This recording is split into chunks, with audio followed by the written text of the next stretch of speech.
Assalamu alaikum. Welcome to Masjid New Africa Center for Human Development Sunday Talim and Public Address. Today we have the honor of having Assistant Imam Joseph F. Clark joining us.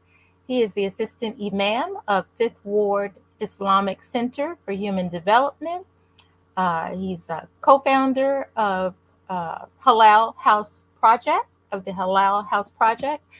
And he also is, I'd like to say, a soldier in the community Yeah. and an advocate for community and family life. So without further ado, I present to you Imam Joseph F. Clark. Assalamu alaikum rahmatullahi wa barakatuh. Udu billahi min shaitanir rajim. Bismillahir rahmanir rahim. Alhamdulillah nahmaduhu wa nasta'inuhu wa nastaghfiruhu wa na'udhu billahi min shururi anfusina wa min sayyiati a'malina. Man yahdihillahu fala mudilla lahu wa man yudlil fala hadiya lahu. Wa ashhadu an la ilaha illallah wahdahu la sharika lahu wa ashhadu anna Muhammadan abduhu rasuluhu sallallahu alaihi wasallam, which would be translated as, I seek refuge to Allah from the evil wishes of Shaitan. All praises and thanks are due to Allah subhanahu wa ta'ala. We praise him, we seek his assistance, and we also ask for his forgiveness. Whomever Allah guides, there's no person, place, or thing that can lead him astray. And whomever Allah allows to be led astray, there's no person, place, or thing that can bring him back to the straight path. I bear witness that there is no God but Allah subhanahu wa ta'ala alone and without any partners. And I bear witness that Prophet Muhammad sallallahu alaihi wasallam is his servant and the seal of our prophets that came before him. It is an honor to be able to come to the speakers or the listeners of Masjid New Africa and Center for Human Development. Like Sister Latifah said, I'm Joseph F. Clark. I am one of those people who I'm one of the smart people who finally got it. You know, our beloved Prophet Sallallahu Alaihi Wasallam said, his duty is to warn, not to manage man's affairs. You know, and I was one of those numbskulls or hardheads that it took a long, long time to understand what it means to surrender. You know, I was told by old time a long time ago, you have to surrender to win. And that's just something we didn't do growing up in the hood. You know, you don't surrender. You know, you don't let nobody see you sweat. And these whispers of the waswas that Shaitan put into us are the same things that keep us subjected for years and decades, you know. And it's an honor, like I said, to be able to come to you and share my experiences with you and the reminder that I contemplate on a daily basis, which in the subject matter would be, comes from Shams, which is a surah in the Quran, in Surah 91, in the name of Allah, the compassionate, the merciful, by the sun and its brightness, by the moon as it follows it, by the day as it shows its splendor, by the night as it draws a veil over it, by the heaven and him who built it, by the earth and he who spread it, by the soul and he who perfected it, and inspired it with knowledge and what is wrong for it and what is right for it. Indeed, successful are the believers who purifies their own souls. And indeed, unsuccessful are the disbelievers who corrupts their own souls. So this particular subject matter is a reminder that I want to bring to you today. And it's really something that a lot of us are not used to really doing on a daily basis. And I know from my own experiences, and inshallah, through the Quran and the Sunnah of our beloved Prophet and a couple examples of our man Wardi Muhammad, I'll be able to drive home the importance of analyzing ourselves. You know, it's something that's extremely painful. You know, there are many sayings that you know, speaking out against things, even if it be against your own selves. And contemplating on that particular verse, you know, it's something that gets. It's a progression. You know. Understanding the importance of keeping myself humble or analyzing my own selfish nature. It's it takes a real commitment and understanding and dedication to be able to truly understand what that means. And it doesn't feel good. You know, and I want to express that. You know, a lot of things that don't feel good is what's good for me. You know, those things that irritate me, that frustrate me, those are the circumstances and situations that are designed by Allah subhanahu wa ta'ala to develop me spiritually. So basically what I'm trying to say is pain is developed, faith, understanding, compassion, and tolerance. All these examples of our beloved prophet who came, may Allah be pleased with him, who came to perfect character, is the example that we must strive for, calling ourselves believers, especially coming from a mindset, coming from a belief system, coming from a conditioning. And basically what I'm speaking about is tazkiyah al-nafs, or tazkiyah al-nafs, which means to purify one's own soul or heart or whatever. So in order for me to get better, I must first identify what it is that's blocking me or has me subjected, and seeing whatever it is that has me blocked or subjected, and accepting it for what it is before I can remove it, which I don't have the ability to remove it. So what I'm trying to say is that you can't turn a pickle back into a cucumber. You know, once a cucumber becomes a pickle, you can't turn it back into a cucumber. So hopefully that, I mean, it's sort of like saying, when I came into this religion, I was a pickle, but that does not mean that I can't practice the principles and integrity of being a cucumber. So there is no cure for the ills in which I've had before I got here, but it can't be treated because we know that the Quran is a medicine, you know, and just like fasting is prescribed for those who to us, like it was prescribed to those who came before us, this particular process of fasting or purification is to be willing to identify the impurities or the defective characteristics in my own soul and eradicating them for the sake of pleasing Allah subhanahu wa ta'ala. And through the process of doing such, I can overcome them. But it's only through daily maintenance. And that daily maintenance is prayer, fellowship, worship,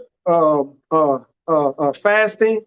You know, the process of understanding where I come from and what I'm trying to become is extremely important.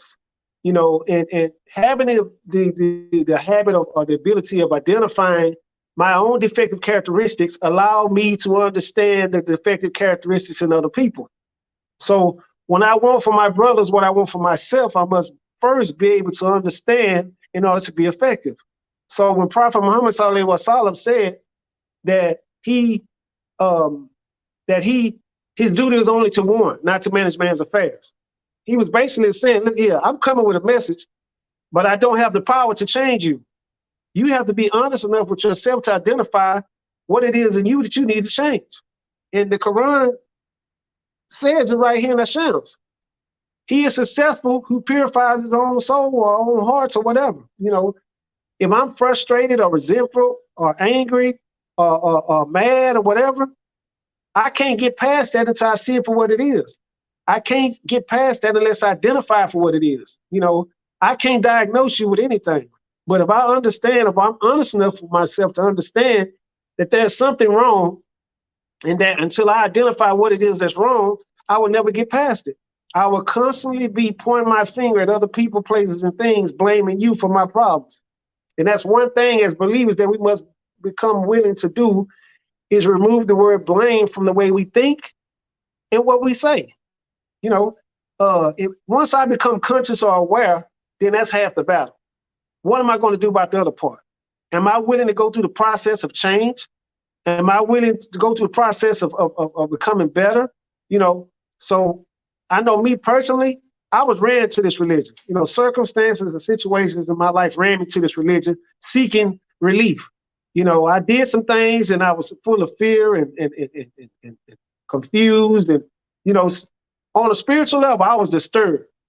And I became willing to listen to something that somebody told me, to believe in something that I couldn't see, or to surrender to something that I couldn't see, you know, and I had to do that. And it was so intense in my life that I was willing to do that. But once the water settled, then I was back doing what I was doing before, because there was no process of development, you know.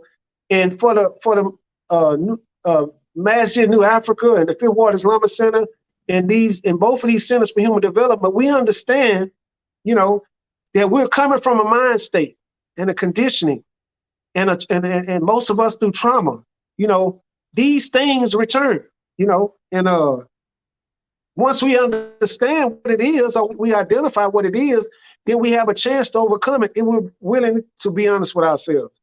And a lot of times, in order for me to be successful, I must first learn how to be honest with myself. I must be willing to go to any lengths to please Allah subhanahu wa ta'ala, you know.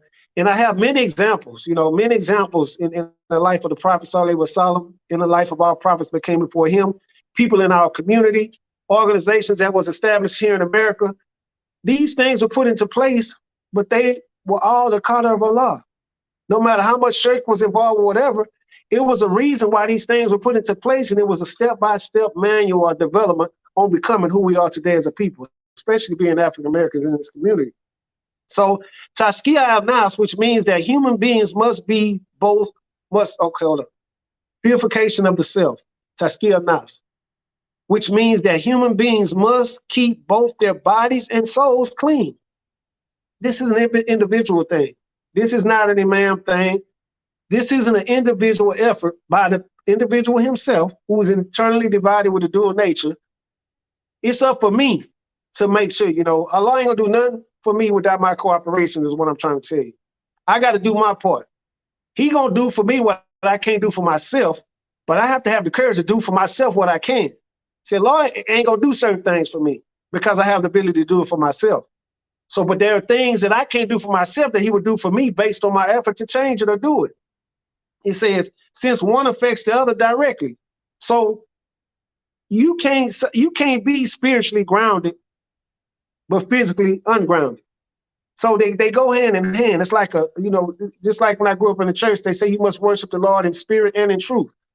So when this message was brought to the Bedouin Arabs, they didn't know much about spiritual life. And when they said that they had faith, Allah told Prophet Muhammad sallallahu alaihi wasallam to tell them they don't have faith. Tell them they have submitted. So when we submit to this deen, that's just the beginning.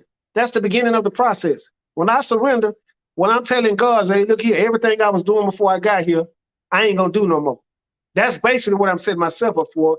But through the process and being a creature of habit, because we're habitual by nature, I realized that wearing a kufi, I was still doing some things that wasn't pleasing to Allah subhanahu wa ta'ala. Not because I wanted to, because I had a habit of doing it.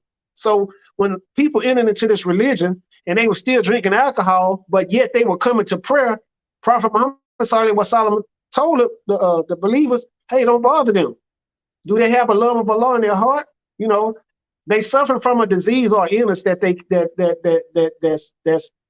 a phenomenal craving, which means that the feeling of alcohol or drugs is an elusive feeling. It's hard to grasp, but it's something that the individual chase. Even though he knows it's destroying his life, he still craves it. So his body is just as effective as his mind. So when we say we got to purify our hearts, we have to understand what it is that we need to purify. You know what I mean? If I got hatred in my heart towards another brother, or distrust, or whatever, and I know it's wrong, then I must make an effort to change that. First of all, I can make dua for my brother. I can make dua that I can ask Allah to remove the hatred or the animosity that I have for the brother or sister that I may have heard through gossip or slander. You know, so the honesty requires me to look at within myself first. He succeeds who purifies himself, his own soul. So I got to quit pointing the finger all the time and realize that I play a part in everything that's happening. And a lot of times it's my attitude. A lot of times it's me being dishonest, you know, and it's extremely important for me to understand that I play a big part on how successful I am in this way of life. You know what I mean? And it's like I said, it's very painful. And Imam Wardi Muhammad, may Allah forgive him and grant him paradise, you know, in his book, you know, as the light shining from the east. You know, I've been on that book. I've been contemplating on that book for about 2 years. and I ain't halfway through it because I meditate a lot. I have to meditate a lot based on who I was before I got here and what I deal with on a daily basis. And I keep myself reminded by going back into the trenches of the neighborhoods, the prisons, and halfway houses, wherever brothers are ill spiritually, that's where I'm at, because that's why I find my peace. That's why I express the love I have for my brother that I have for myself. So to express my love for this dean, because this is why I find my peace. This is why I get over the shames and guilts of my past experiences and lifestyles. He said, taking the evils out of physical view is not going to solve the problem. A lot of times we think we just remove the fact that, hey, I used to do this and I used to do that, everything will go away. But that's not it. Remember what I told you at the beginning. You can't turn a pickle back into a cucumber. I'm going to be a pickle for the rest of my life. So the things that I've done, they're laying dormant in my soul. And if I don't keep them arrested with the new things in which I've done, which is accept this deen, which is making salah every day, which is keeping myself right size, and like it says, continue to purify myself by turning things over to Allah subhanahu wa ta'ala through dua, willingness to work with people. In order for me to get over something, I have to face it for what it is in order to get past it and learn new ways of doing things in order to deal with it. He says the American people have a mind sickness. And the only way we're going to cure it is to take up the method of the psychologist, and that method is to study rationally and scientifically the condition in the human being's mental or psychological makeup. Now, just imagine the mindset you had before you got here. Whatever, just think about it. You know what I mean? And he says, and don't leave any stones unturned. That means I have to go back. I have to go back and find out where it all went wrong. I have to find out, where did I become angry? Where did I become resentful? Where did I become frustrated? And like I say, this is not something that people do on a daily basis unless they understand their own illness, unless they understand their own sickness, unless they understand their own defective characteristics. He said, that's the only way. He said, when I asked you to go back with us on an exploration trip to study what has happened in the past, it's only to get the kind of knowledge and understanding we need to deal with the present problems. So I can't be out here trying to transmit something I ain't got. And I suggest that you don't go out there trying to transmit something that you ain't got. And that's what we must understand. Just because I have a desire to help somebody, if I don't understand who it is that I'm trying to help, I just need to stay out the way and let somebody more qualified to do that. That's why I always express to people, especially my immigrant brothers, it's up for us to save the hood. It takes the hood to save the hood, but we do need your support. We do need your presence, but you can't affect the people like we can. Allah subhanahu wa ta'ala tells us in the Quran that whenever he sent the messenger, he always sent the messenger from amongst themselves. So we must understand that. You know what I mean? I speak the language. I know the characteristics. I know the understanding. I know the background, everything. It's up to me to learn from you. Take what you teach me and interpret it to them. So it's like having a shape on my right hand, me in the middle, and somebody in a life of ignorance on my other hand. So I'm protected between both. It's like a gateway, So when I purify myself, and when the Imam speaks about going back to the beginning, once I identify it, I can see it exactly for what it is. Once I identify for what it is, then I become more understanding, which makes me more effective in who it is that I'm trying to carry the message to. And a lot of times it's being present and being an ear is more important than anything. And most of everything is that they're helping me more than I'm helping them, because I'm on a journey. I'm on a journey of recovery. You know what I mean? I discovered some things in my life, and I became willing to discard those things. And now I'm in the process of recovering from those things. So when I recover, I have to go back to where I came and recover up the things that I've covered up, the original up, with the ignorance. So in our process of recovering and going back to recovering with the proper way of life, then I have an opportunity to help others. So when I accept this deen, that's my mission. That's why dawah is more important. When I'm calling people to goodness, my duty is to call you to hate. It's peaceful on this side, brother. I'm not here to judge you, but if you ever need a helping hand, you know where we at. We feed here. We try to feed the minds of the people everywhere we go. And the mission that we're on, the people here at Masjid New Africa, the people at the we understand our mission, and the mission is the same. We're striving as in a race to please Allah subhanahu wa ta'ala. And we do that on a daily basis, when and wherever we can. So it's an honor to be a part of a mission like that, rather than being on a mission of destruction, of being in gang violence and things like that, like the lifestyle I used to live. So I'm very grateful. I'm very grateful for Imam Tariq Al-Amin Boyd, which is a resident Imam here, and having the opportunity to see him in my beginning stages of this process, and having the ability to identify, hey, that's what I have to do. His favorite saying to me is, look here, my duty is to make you think. And that's what my duty is, to make you think. It's just to remind you and let you know the importance of what it is that we have to do. And our duty is to get this deen and pass it on to the next brother or sister who's suffering. And we can't be effective by doing that if we don't have the ability to purify our own hearts and souls, which makes us much more humble in the willingness to stay right size to make sure this message gets to the next person. Prophet Muhammad Sallallahu Alaihi Wasallam said, you are not a true believer until you want for your brother or sister what you want for yourself. And if you call yourself a Muslim and you're not on that mission, then you just faking and shaking. You just like a little kid whistling in the dark, having a desire to do something, but and I'm not saying that to point fingers, but if you have the ability to reach somebody, then your duty is to make that happen. Make yourself present, because Allah is the one in control. All we need is desire of more soldiers in the community, because we're suffering. We're suffering as a people. And one of the things Imam Wardi Muhammad said is, he said, we must respect the destiny of the individual person. So it doesn't matter if that person is on drugs, whatever, we must respect the destiny of that individual person in the situation that they're in. He says, we must acknowledge that every individual citizen is entitled to his freedom and autonomy upon what God made him as and made him for. So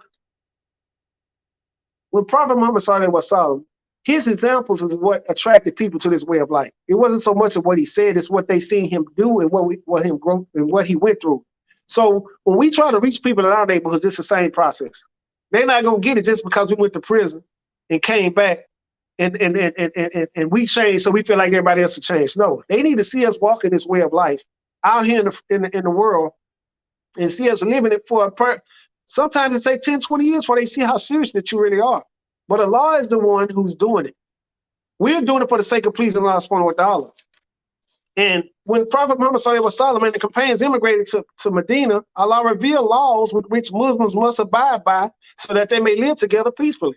So it's an individual effort for those who call themselves believers, and a mission that we have. And our duty is to stick to the mission. Matters what's going on around us, because you never know who's watching. A lot of times people are watching and they never say anything. And what we must understand is that this ain't about my ego and my pride. This is about what Allah subhanahu wa ta'ala would have me do. How through these painful situations and circumstances I'm developing spiritually, because that's what it's about, spiritual.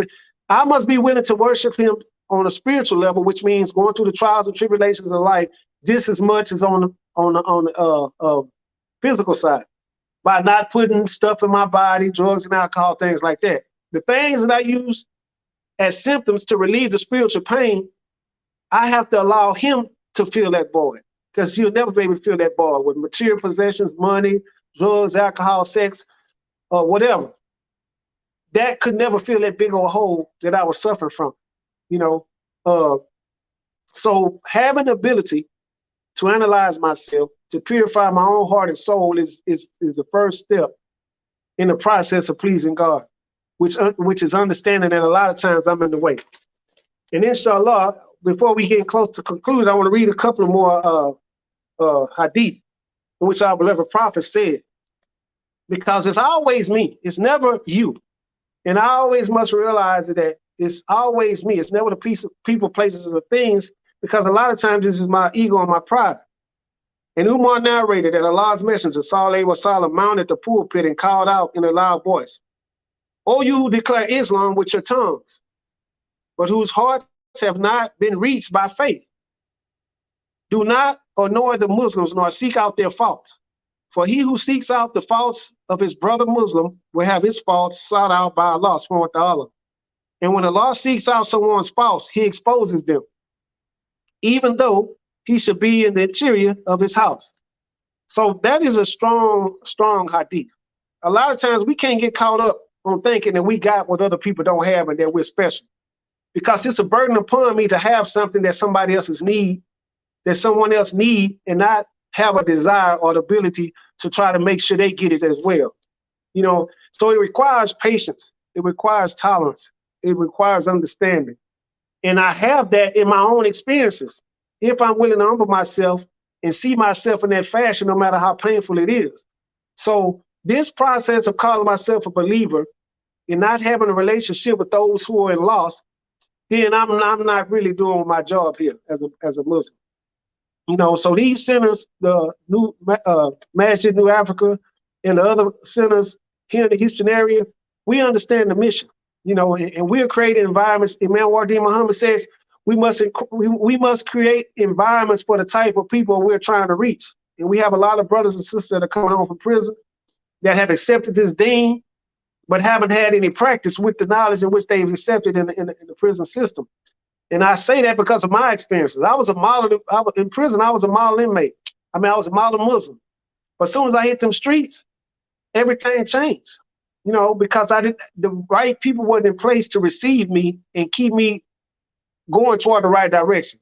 So in less than 30 days, I was back doing what I did before. It wasn't because it was intentional.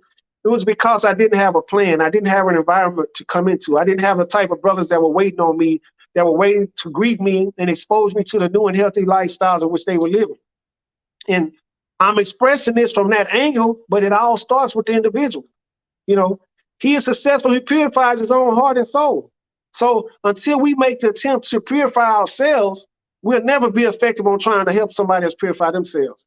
If I have no experiences on something that I can share with individuals to help him understand what he's feeling, he's not going to take me serious. So a lot of times you have counselors, therapists.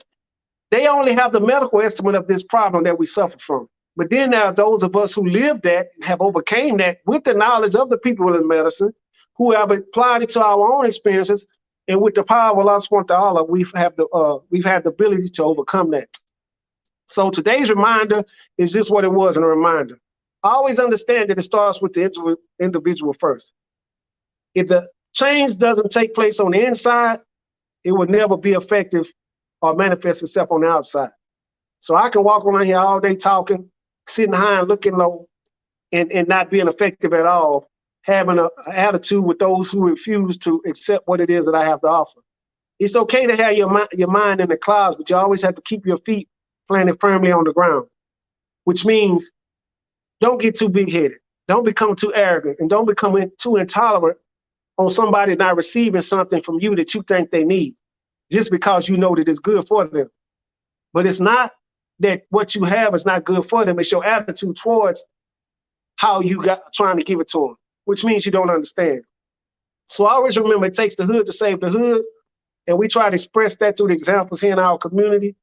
And community life is very important. Family life is very important. And that garden always have to be weeded of them weeds that grow daily. You know, we clean them out this week, they right back into the next week. And if we don't have the ability to analyze ourselves and purify ourselves like that on a daily basis, we'll never be effective in giving our message. Assalamu alaikum wa rahmatullahi wa barakatuh. If there are any questions that anybody would like to ask, I'm sure Sister Latifa will let me know. Like I said, once again, it is an honor.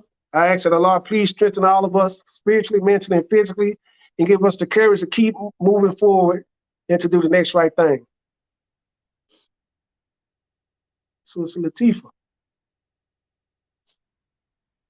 Yes, sir, I'm here. As of right now, Imam Joseph, there are no comments or questions in the chat, but I am sure, inshallah, I will say inshallah, I pray that it was received in the spirit that it was given.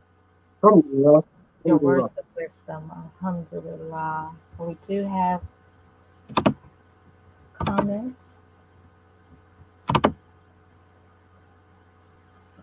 We do have one comment from Brother Talib Thomas. It says, Alhamdulillah, my brother, for sharing.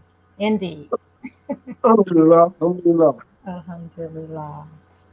Once again, it's an honor and it's good to hear from you. And I'm continue to make dua for you and your family, especially during your trying times at this moment. And may Allah make it easy for all of us and what we're experiencing at this time. Ameen. Ameen. Ameen. And ameen. All right. And well, thank you again, Imam Joseph Clark, for joining us today and being a guest. You're welcome anytime, anytime.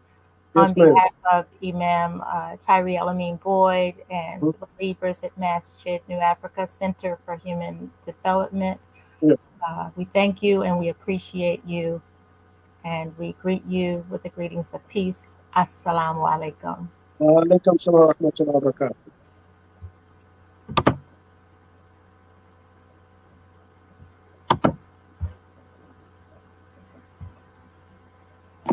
So again, we'd like to thank you on behalf of Masjid New Africa Center for Human Development for joining us today. We'd again like to thank our guest, Imam Joseph F. Clark, for joining us. He's the Assistant Imam at Fifth Ward Islamic Center for Human Development. Please stay tuned for a few additional announcements.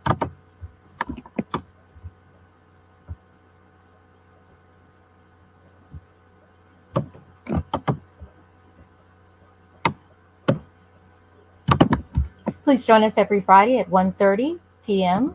for our Jummah prayer in person and online, and every Sunday at 12:30 p.m.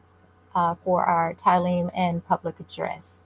Our physical address is Masjid New Africa, 7610 Highway 6, Hitchcock, Texas, 77563. We are also accepting and very appreciative of any donations that you may make. Donations can be accepted at paypal.me/MasjidNewAfrica or at CASHAPP $MasjidNewAfrica.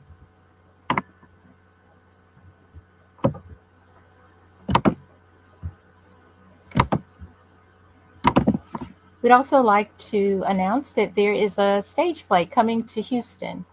The title is True to My Religion, performing at the Deluxe Theater at 3303 Lyons Avenue, Houston, Texas. It's a story about us and for us. It appears Saturday, October the 8th. It's touring all over the country right now, but again in Houston on Saturday, October the 8th. Show times at 2 p.m. and 8 p.m. You can get tickets available on eventbrite.com, or you can reach out to Bilal.Inc. Productions on Facebook or Bilal_Inc_Productions on Instagram. So inshallah, we will be able to support this play and attend. Again, that is Saturday, October the 8th. Next weekend, True to My Religion, a stage play at the Deluxe Theater, 3303 Lyons Avenue, Houston, Texas, 77020. Thank you, everyone, again for joining us. Inshallah, you will join us again next Friday for Jummah prayer and next Sunday for our Talim and public address. Have a great week, everyone. Inshallah. Assalamu alaikum. Peace be unto you.